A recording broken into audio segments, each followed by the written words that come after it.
뉴스 정면 승부. 이동형의 뉴스 정면 승부.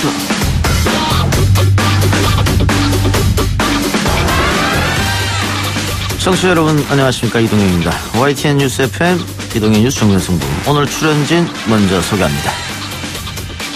평화철도 111 유세단을 이끌어주실 정청래 유세단장님. 평화철도 111 유세단 활동을 열심히 앞으로하도록 하겠습니다. 이재정, 메텔로, 박주민 의원은 처리로. 평화가 답이다. 평화가 답이다. 평화가 답이다. 평화가 답이다. 더불어민주당 화이팅. 더불어민주당 화이팅. 오늘부터 6.13 지방선거 공식 선거운동이 시작됐습니다. 더불어민주당 평화철도 111 유세단장 맡은 정청래 전 의원 1부에서 만나보고요. 김영철 부위원장이 뉴욕에 도착했습니다. 성과를 거두자니까 왔겠죠. 뭘 다 좋게 하자니까, 좋은 결과물을 이루가자니까 왔을 거고. In terms of North Korea, as I've said, we are preparing and expect that to take place on June 12th, and we'll be ready if it does on June 12th. 판문점 만남에서는 진전이 있었던 것으로 전해졌습니다. 북미가 빅딜에 성공할까요? 트럼프 대통령과 김영철 부위원장 만남에도 전 세계의 이목이 집중되고 있습니다. 오늘 최강병기에서는 조대진 변호사, 박상준 기자와 함께 이 얘기 나눠보겠습니다. 문제는 경제야! 문제는 경제야! 우리 경제정당 바른민주당이 이번 지방선거에서 바른미래당이 이번 지방선거에서 문재인 정권에게 확실한 옐로우 카드를 줄 것입니다. 여기에도 티가 있다고. 바른민주당이 뭡니까? 바른미래당입니다. 바른미래당의 공동대표이자 공동선거대책위원장인 박주선 의원 3부에 연결해서 선거 전략 들어보겠습니다. 4부에서는 뉴딜 정책과 도시재생, 그리고 지방선거에 난무하는 재건축 공약들을 한번 짚어보도록 하겠습니다. 자유한국당 김연아 의원의 현안의 복동방 준비되어 있습니다. 5월 31일 이동의 뉴스 정면 승부 시작합니다.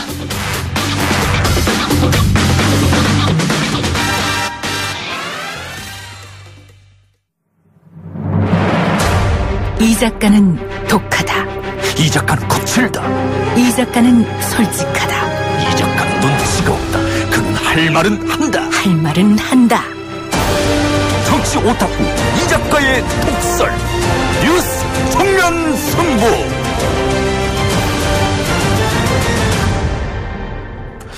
오늘 거리 다니면서 유세 차량과 현수막 많이 보셨을 겁니다. 공식 선거운동이 오늘 자정을 기점으로 시작이 됐죠. 한 표라도 더 얻기 위한 각 당의 선거전 치열하게 펼쳐지고 있습니다. 여당인 더불어민주당은 평화철도 111 유세단을 띄웠습니다. 오늘 제주를 시작으로 다음 달 12일까지 전국을 누빌 예정이라고 하는데요. 선거 유세 단장격인 평화철도 111 중앙역장 정청래 전 의원 연결해서 이야기 나눠보도록 하겠습니다. 의원님 나와 계십니까? 네, 안녕하십니까. 예, 지금 제주 공항에 막 도착한 비치대 참철도인 정청래입니다. 아, 지금 제주 공항입니까? 공항에서요. 예. 비행기 트럭 내려서 막 지금 소함을 찾는데 여기 지금 지나가고 있습니다. 아, 걸어가면서 전화하지 말고 서서 전화하세요. 멀어요, 감이 지금. 아, 그래요? 예, 지금 좋아졌어요? 걸어가면서 전화하고 있습니다. 아니요, 서서 하세요. 아, 그래요? 예. 왜 자꾸 강요하는 거예요? 아니, 지금 감이 멀어서 서서 하시는 게 좋을 것 같아요. 아, 네네네. 예. 잠깐만 좀 나갈게요, 그러면. 예. 네, 말씀하십시오. 네. 어제 출정식이 열렸는데, 네네. 이재정 의원은 은하철도 999의 메텔, 박주민 네네. 의원은 처리복장. 네네. 의원님은 역장복장이었어요? 평화철도 111 중앙역장. 예. 근데 중앙 유세단장. 예. 이재정 의원과 박주민 의원은 화제가 된 것 같은데, 네. 정전 의원 같은 경우에는 그냥 공무원 같다는 평이 많던데요? 저는요, 옆에 예. 지금 이재정 의원은 같이 있는데요. 예. 이재정 메텔, 예. 박주민 철이, 여기를 주로 띄워주는, 그런 역할입니다. 지난 총선에도 유세단 만들어서 전국 누볐잖아요.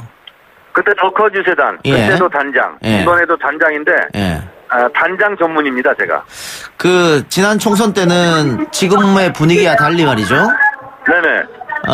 당시 새누리당이 180석을 갖고 간다 이런 얘기가 있는 상황에서 유세단장 맡았지 않습니까? 네, 그렇습니다. 이번에는 달라요, 좀. 이번에는 분위기가 좋단 말이죠. 어떠세요? 네네.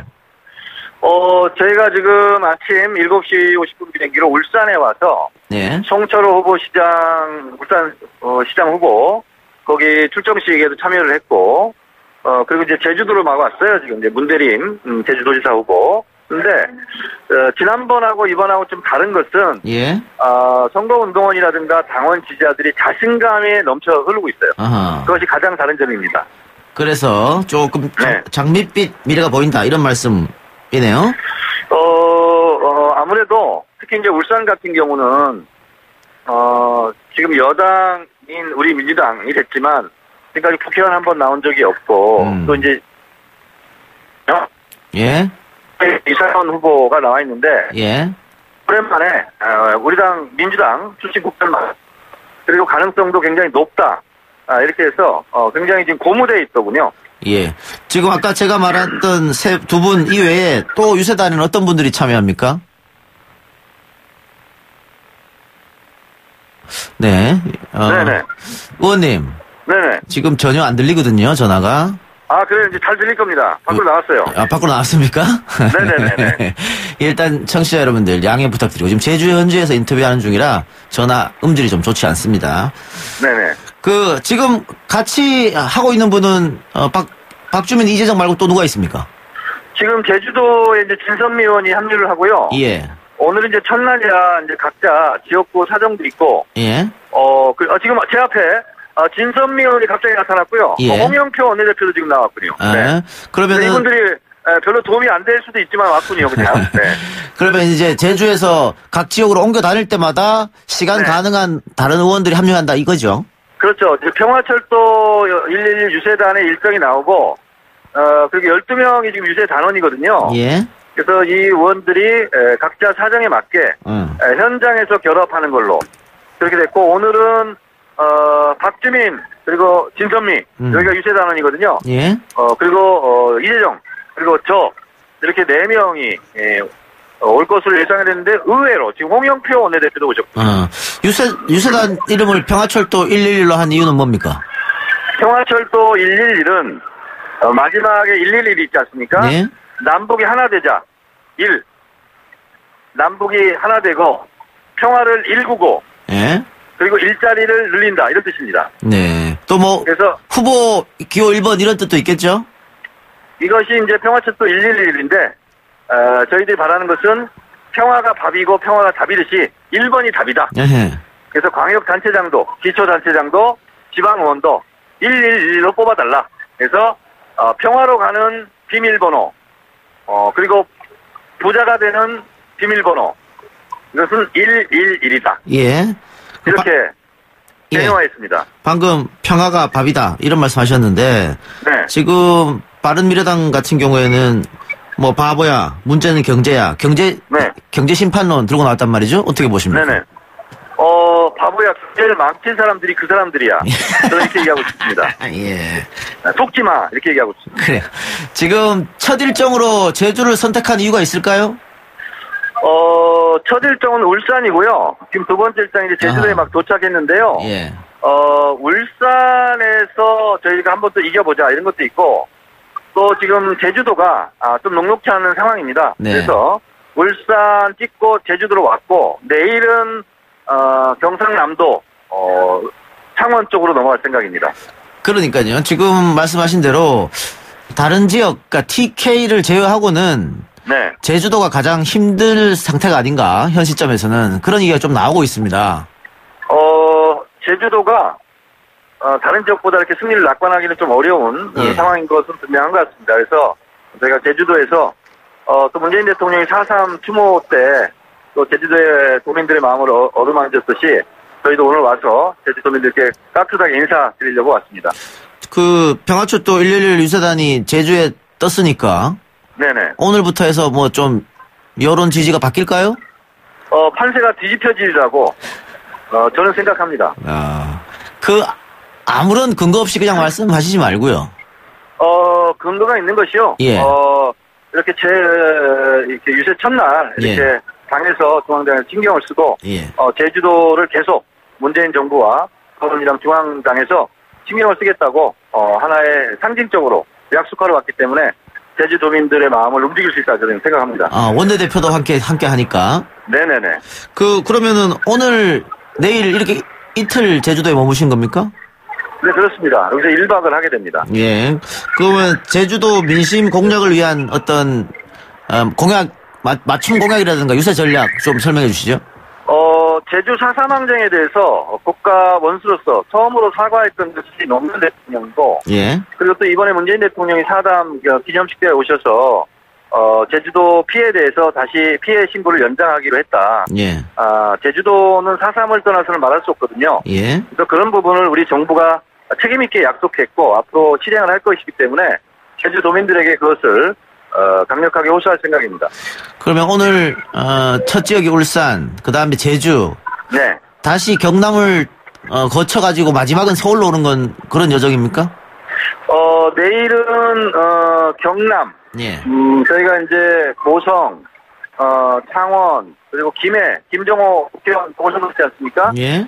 거기를 중심으로 이제 뭐 전통시장이나 이렇게 길거리 유세를 할 것이고요. 예. 그리고 이제 모레는 저희가 다른 지역을 또 가게 됩니다. 예, 그러니까. 네네. 마지막에는 그럼 수도권에서 끝난다는 거죠?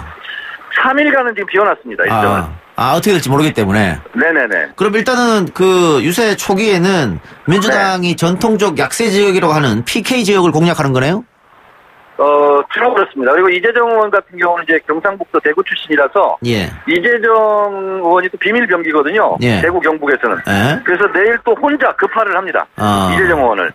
그래서 대구가 뒤집어질 것 같습니다. 예. 네. TK 민심이 심상치 않다 그런 이야기도 들리긴 들리더라고요. 네네네. 민주당은 어떻게 보십니까? 지금 정당 사상 이렇게 직선제가 도입된 이래 87년 직선제가 도입된 이래 대구 경북에서 지금 더불어민주당 지지율이 이렇게 올라간 적이 없거든요. 그래서 저희는 승리에 대한 기적을 믿고 여기에 또 집중 투자를 할 생각입니다. 예. 자, 그럼 마지막으로요. 오늘 전화가 음질이 좋지 않아서 오래 못할 것 같으니까. 네네. 예, 마지막으로 유세 단장으로서 한마디 해주시죠. 저희는 자만하지 않고 끝까지 겸손한 자세로 최선을 다하겠습니다. 당 지지율이 높다고 해서 자만하지 않고 또 대구 경북은 원래 우리가 졌으니까 패배주의에 젖어서 안 될 거야 이렇게 생각하지 않고 우세한 지역이든 열세인 지역이든 저희는 평상심, 항심을 갖고 겸손하게 임하겠습니다. 알겠습니다. 좋은 결과 있길 바랍니다. 네, 감사합니다. 네, 고맙습니다. 네. 네, 지금까지 더불어민주당 평화철도 111 유세단 정청래 단장이었습니다. 네, 1부 순서는 여기까지고요. 전 잠시 후 2부 최강병기 들고 찾아오겠습니다. 딱딱하고 지루한 뉴스가 소설보다 흥미진진해지는 새로운 경험. 놀라셨죠? 이것이 바로 이동준의 뉴스 정면 승부.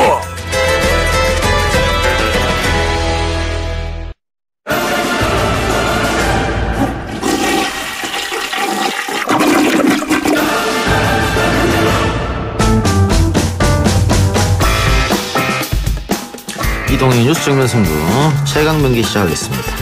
오늘은 조대진 변호사 한국일보 박상준 기자 나왔습니다. 어서 오십시오. 네, 안녕하십니까. 네, 실시간으로 많은 의견 주고 계신데 좀 보고 갈까요? 예스 앱으로 안혜준님께서 이 작가님 오늘 좀 우울했는데 이 작가님 목소리 들으니 업되네요. 감사. 네, 항상 좋은 일만 있기를 바라고요. 팟빵 앱으로 너는 동물 차별주의자님께서 아무리 YTN이라지만 이동형 평소 생각이나 날카로움이 전혀 없네. 죄송하다는 말씀 드리고요. PD 양복 입을 수는 없으니까요. 이해해 주시기 바랍니다. 자, 북미 정상회담 확실하게 6월 12일 못은 못 박았습니다만은 차츰차츰 6월 10일로 가고 있는 것 같아요. 못을 박기 위해서 이렇게 망치질할 때 이렇게 딱 잡고 고정하고 망치 때리잖아요. 그러니까 이제 그 못을 딱 잡은 상태고 들어갈 구멍까지 이제 확보해 놓은 상태고 이제 이렇게 때리기만 하면 되는 상황 같아요. 비유 좋은데 오늘? 준비했습니다. 어저께 못질했거든요. 아, 그래요? 자, 성김 미국 대사가 지금 한국 체류를 연장했다. 뭐 구체적으로 며칠 더 연장한지 모르겠습니다만은 지금 2번 만났죠, 판문점에서. 그렇죠. 그런데 연장했다는 건 한 번 더 만날 가능성이 있겠다. 그러니까 여러 번 이제 의제를 조율하기 위해서 노력을 하고 있는데 뭐 일각에서는 뭐 보수 측에서 뭐 보수 언론에서는 이게 혹시 또 잘못돼가는 거 아니냐라는 조금 이렇게 걱정스러운 얘기를 또 하기도 하는데요. 그것보다는 이제 조금 세밀하게 조율할 의제들이 많아서라는 그 분석이 더 타당한 것 같고요. 이제 오늘 폼페이오 장관하고 이제 만나지 않습니까? 그렇기 때문에 그런 부분에서 이제 최종 정리가 되면 이 사람들도 마무리하고 이제 철수하지 않을까 싶습니다. 근데 제가 좀 궁금한 게요. 이렇게 성김대사하고 판문점에서 2번이나 만나면서 의제를 조율하고 있잖아요. 그런데 김영철 부위원장은 왜 미국으로 날아갔을까? 지금 실무회담을 하고 있는데.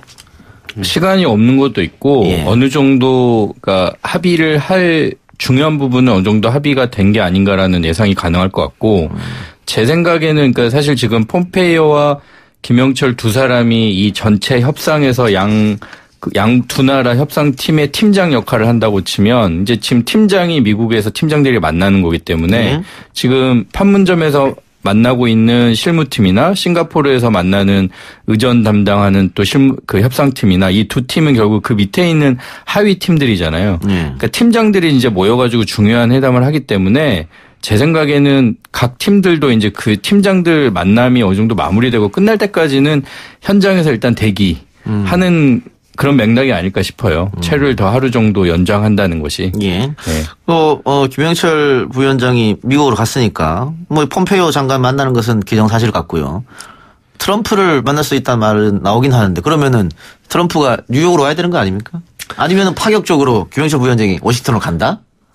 김영철 부위원장이 워싱턴으로 갈 거라는 분석들이 조금 더 많이 있는 것 같더라고요. 제재 대상임에도 불구하고. 예, 그렇죠. 왜냐면 이제 뭐 그런 거 안 따지는 트럼프의 성격상 6월 10일 날 뭐 북미 정상회담이 있는데 굳이 뭐 그런 부분까지 뭐 세밀하게 통제를 하지 않을 것 같고 오히려 성공적으로 개최될 수 있을 가능성이 높다는 걸 전 세계에 알리는 차원에서 전격적으로 워싱턴으로 불러들일 가능성도 있지 않나 싶습니다. 개인적으로 예상의 추측인데 뉴욕의 맨하튼에 트럼프 그 대통령의 개인 아마 호텔인가 건물이 있거든요. 글로 와서 만나는 방법도. 네. 여기 내 거야. 오늘도 그 55층 만찬할 때 55층 그 뉴욕의 그 스카이라인을 보여주면서 김영철 에게 너희도 이렇게 핵을 포기하면 이런 거 할 수 있어. 이런 거 지금 보여줬다고 나오잖아요, 뉴스가. 네. 그런 맥락입니다. 좀 근거를 가지고 추측을 해주세요. 네네. 뭘 내세요? 네. 만찬 이야기했는데 만찬 분위기는 좋았다 그래요? 네. 여러 가지가 화제인데 뭐 메뉴도 일단 그 미국산 스테이크, 미국산 쇠고기가 나왔다고 하고 그 메뉴에도 뭔가 의미가 담겨 있는 거 아니냐라는 해석들도 나오죠. 왜냐하면 전에 폼페이오가 비핵화를 하면 고기를 먹을 수 있다라는 식의 언급을 한 적이 있기 때문에 정말 고기를 먹였던 거고요. 그리고 이제 장소도 아까 말씀드린 것처럼 55층 그 굉장히 이제 높은 곳에서 보면서 충분히 이제 뉴욕 스카이라인 이런 걸 보여주면서 경제 번영, 성장 이런 거 해줄 수 있다, 도와줄 수 있다라는 메시지를 또 담았던 거고요. 지난번에 폼페이오가 평양에 갔을 때 그때 나왔던 메뉴들도 다시 새삼 회자가 되고 있는데 그때 김정은 위원장과 만날 때 철갑상어 또 그때도 스테이크가 나왔다고 하는데요. 그러니까 그런 것들에 대한 이제 답방 형식도 담겨 있으니까 메뉴도 그렇게 좀 화제가 됐습니다. 예. 한편 청와대가 싱가포르에 비공개로 행정관급 직원을 파견했다는 얘기가 들리던데. 그렇죠. 예. 이제 뭐 외형상으로는 이제 공식적으로 이제 말을 하는 거는 이제 7월 달에 한국하고 싱가포르 정상 간에 이제 회담이 있기 때문에 그거 준비하러 보내는 것이지 뭐 다른 뭐 의도가 있는 건 아니다라고 지금 설명을 하고 있습니다. 근데 일각에서는 지금 북미 정상회담이 이루어진 뒤에 종전 선언을 위해서 이제 문재인 대통령도 가기 위해서 사전 준비를 하는 거 아니냐 이런 뭐 의문도 있었는데요. 아직까지는 모르겠고요. 저는 개인적으로 볼 때 그런 성격을 좀 이렇게 준비하기 위한 뭐 사람 보낸 것이기도 하다고 저는 개인적으로 생각합니다. 제가 알기로는 겸사겸사입니다. 말 그대로. 겸사겸사. 그러니까 그 정상회담 준비 이유도 있고 또 어쨌든 혹시나 부르면 가겠다고 지금 청와대에서 계속 얘기하잖아요. 북미가 만약에 싱가포르로 와달라라고 요청을 하면 간다고 했으니까 어쨌든 그걸 대비해서라도 한 번쯤 어차피 같은 싱가포르고 아시겠지만 싱가포르가 뭐 넓지도 않잖아요. 그러니까 가서 뭐 여기저기 뭔가 둘러보고 살펴볼 수 있는 거죠. 그러니까 지금 싱가포르를 우리 공무원이 간 이유는 뭐 가장 좋은 시나리오는 남북미 함께 종전선언 하는 거 아니에요? 싱가포르에서? 그렇죠. 뭐 그런 것 때문에 장밋빛 미래를 꿈꾸는 건데 또 한쪽에서는 남북 미중이 같이 해야 된다. 지금 중국이 굉장히 화가 났다. 뭐 이런 얘기도 들려요. 네. 그러면서 중국이 참여하지 않으면은 중국 쪽에서 꽤 목리를 부를 수 있겠다. 이런 얘기도 나오는데 지금 청와대 입장에서는 중국이 끼어들면 굉장히 복잡해지기 때문에 남북미만 해야 된다. 또 이런 얘기도 갈리고 있거든요. 지금 문재인 대통령이 지난번에 이제 그 2차 남북정상회담 때도 밝힌 부분이고 그 전에도 밝히지 않았습니까? 종전선언 자체는 남북미가 하고 그 뒤에 중국이 평화협정 단계에서는 중국이 들어올 수도 있지만 종전선언을 준비하는 과정에서 중국이 끼어들면 그러니까 다자가 되기 때문에 아무래도 조금 속도가 더딜 수 있고 이해관계가 복잡해질 수 있다. 이런 것을 좀 피력한 부분이 있습니다. 그렇기 때문에 항구적으로 한반도에 관련된 이해관계에서 다 배제하겠다는 게 아니라 일단 급한 거에 관련된 종전선언에 있어서는 남북미가 먼저 이르겠다. 이 뜻을 지금 나타낸 것이기 때문에요. 중국이 되게 기분 나빠할 필요는 없다고 보여집니다. 그런데 지금 중국 관영 매체들은 굉장히 기분 나쁜 보도를 쏟아내고 있더라고요. 그렇죠. 자신들이 휴전협정 당사국인데 왜 여기 뭐 자기를 빼냐 이런 식으로. 네, 황구시보에는 뭐 우리 국민이 15만 명이나 가서 죽었는데 어떻게 우리를 빼고 할 수가 있느냐라고 얘기를 하지만 어쨌든 큰 좋은 그림을 그리기 위해서 북쪽으로는 평화협정이 전국적 그림 아니겠습니까? 그러니까 거기에 참여하는 걸로도 의의가 있지 않나. 알겠습니다. 그 부분은 뭐 좀 더 지켜보면 답이 나오겠죠. 다음 양승태 대법원 문제 좀 얘기해 봅시다. 그 전에 다시 실시간 댓글 보면요. 예스 앱으로 KSM님께서 PD들 양복 몇 번씩 입히게 해줘야 승진도 하고 빨리 큰다고. 맞습니까? 아니랍니다. 웃고 마시네요. 네. 임수정님께서는 박상준 기자님 검색 한번 해본 것 같네요. 우직하니 잘생겼네요. 언제적 사진인지는 모르겠습니다만 감사합니다. 네. 그때보다는 살을 좀 뺐다고 합니다.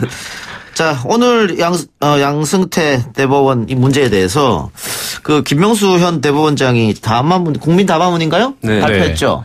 대체적인 내용이 뭐예요? 그러니까 그 잘못했다는 취지죠. 그리고 이제 대법원장으로서 법원에 관련된 신뢰도를 추락하게 만들어서 어떻게 보면 참여한다라는 취지였습니다. 근데 이제 내용 자체를 보면 바로 수사에 관련된 부분을 받아들이기보다는 조금 어쨌든 법원의 지위라는 게 있기 때문에 여러 그 기관들 법원장 회의라든지 대표 법관 회의들을 통해서 이런 수사가 필요하다는 결론이 나면 그때 수사를 할 거고 또 지금 법원행정처가 여러 가지로 지금 재판에 개입하는 이런 그 문제들을 근원적으로 해결하는 방법을 찾겠다. 이 정도로 다짐으로 지금 마무리를 하고 있는 것 같습니다. 말씀하신 것처럼 이제 다짐이기 때문에 오늘 별 내용은 사실 없어요. 그래서 제가 알기로 서초동에 오늘 굉장히 이 담화문이 나오는 것 때문에 우여곡절이 많았다고 들었거든요. 왜냐하면 대법원에서는 내일 하자라고 처음에 기자들에게 했다가 이제 옥신각신하고 그래서 언론에서는 내일 나온답니다 했는데 이제 여론이 안 좋은 거예요.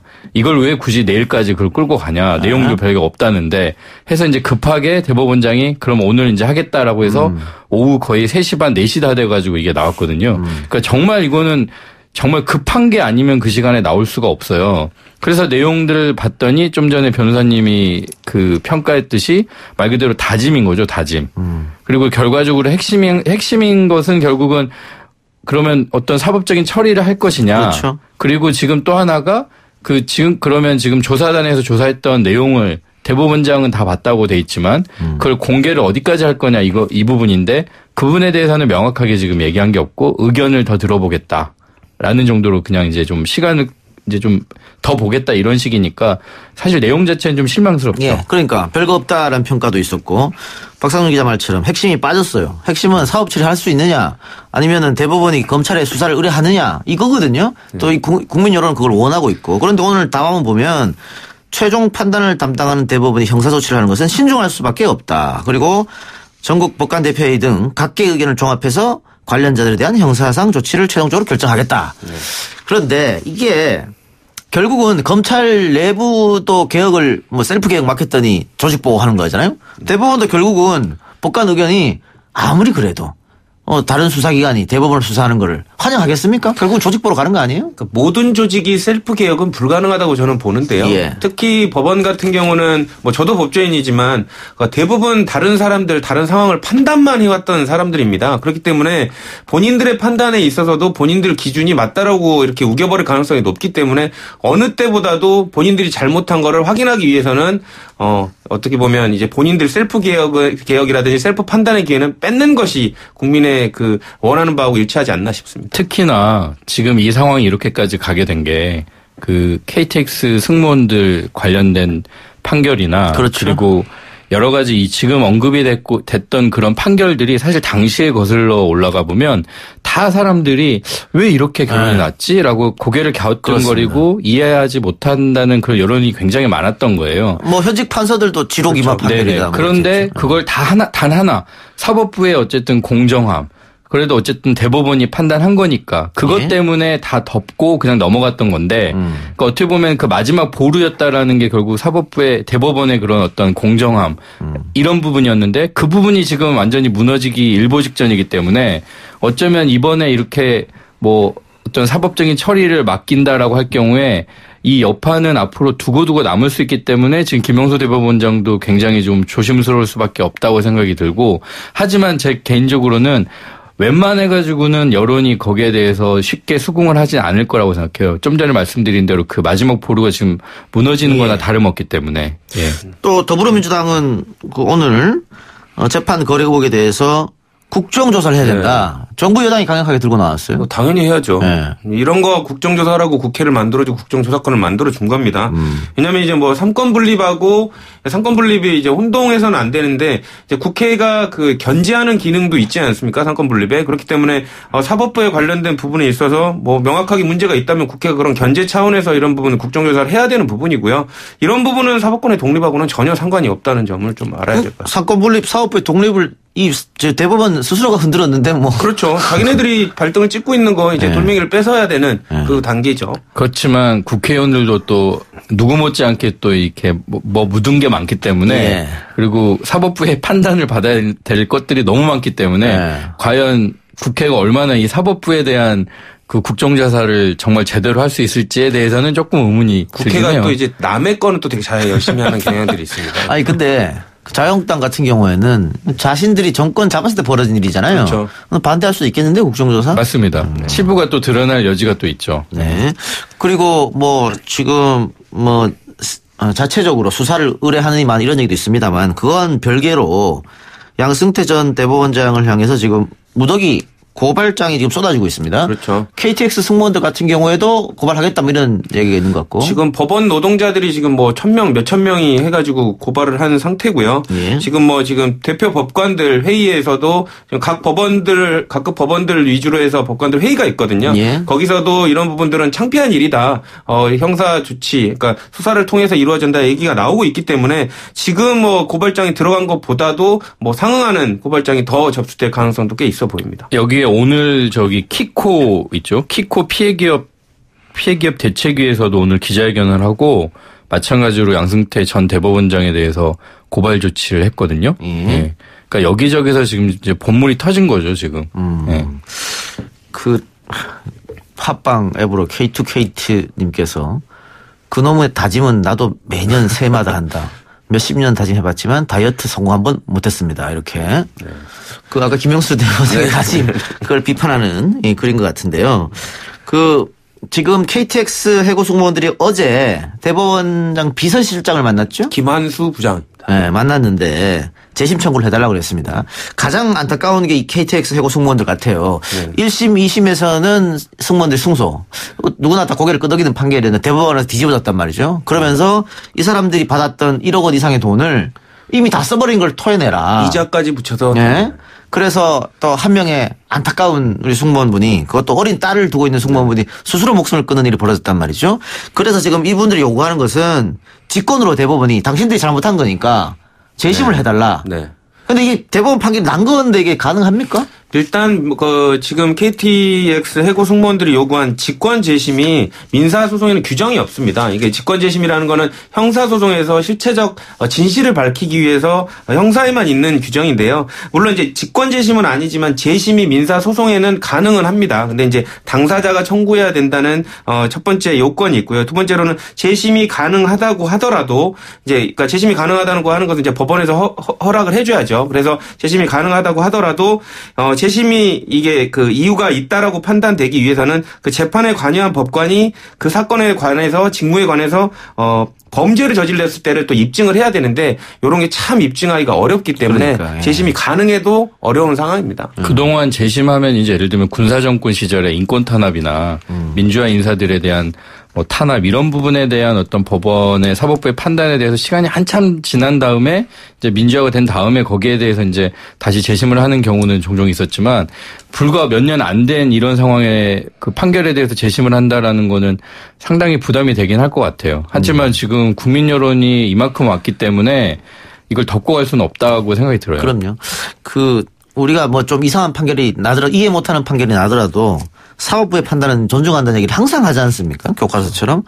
그런데 지금 사법부가 정권하고 딜을 하고 이상한 판결을 했다고 하면 이거 사법부의 권위를 스스로 깎아내리고 그 사법부 역사에 정말 크나큰 생채기를 냈기 때문에 이것을 대충 넘어가서는 국민 여론이 절대 잠잠해지지 않을 것 같습니다. 네. 확실한 어떤 결과물을 내어놔야 될 것 같은데 셀프 조사의 한계점을 지적하는 분도 계시더라고요. 네. 지금 3번이나 조사했잖아요. 네. 셀프 조사. 네. 그러니까 셀프 조사를 했는데 이제 국민들이 뭐 큰 기대는 안 했을 것 같습니다. 네. 왜냐하면 이제 팔은 안으로 굽는다라고 생각을 하니까요. 근데 다만 그 결과 자체도 뭐 이제 형사에 관련된 그 조치를 할 그 생각은 없다. 그리고 재조사할 계획이 없다라고 선을 그어버렸기 때문에 그러니까 문제는 있지만 거기에 대한 적극적인 조치는 안 하겠다라고 스스로 답을 내놓고 있어서 이제 더 이상 그 셀프에 대한 개혁은 국민들도 바라지는 않을 것 같습니다. 예. 마지막 주제로 가보겠습니다. 오늘부터 선거운동이 시작됐는데 그 후보자들에 대한 가짜뉴스 요즘에 많이 나오고 있어요. SNS가 발달하면서. 그런데 이게 처벌까지 가능하다면서요. 가짜뉴스를 네. 생산하는 게. 그 전에 오늘 좀 이례적인 담화 내용이 있어서 잠깐 소개를 하면 이제 박상기 법무부 장관하고 김부겸 행정안전부 장관이 오늘 이제 지방선거 개시일이니까 오늘 대국민 담화를 발표를 했거든요. 근데 다른 때 담화에는 제가 보지 못했던 그 부분이 바로 방금 진행자가 말씀하신 가짜뉴스 부분인 것 같아요. 예. 그러니까 그 부분이 뭐냐면 최근에는 SNS를 이용한 가짜뉴스의 생산과 유포 등 새로운 유형의 선거범죄가 늘어나고 있어 유권자들의 혼란이 우려된다라고 얘기를 하면서 이런 부분에 대해서 무관용 원칙을 적용하겠다라고 굉장히 강한 톤으로 얘기를 했어요. 무관용 원칙. 네네. 저도 가짜뉴스에 엄청 폐해를 입고 있는 사람 중에 한 명인데, 네. 관용 없이 처벌했으면 좋겠네요. 그래요. 두 분 말씀 오늘 여기까지 듣겠습니다. 네. 시간이 없어서요. 네. 그 전에 우리 팟빵 앱으로, 0427님께서 순천의 자랑 조대진 변호사라고. 언제 밥 한번 하시죠. 두 분 수고하셨습니다. 네, 감사합니다. 네. 지금까지 조대진 변호사, 한국일보 박상준 기자였습니다. 7시 정각에 돌아오겠습니다.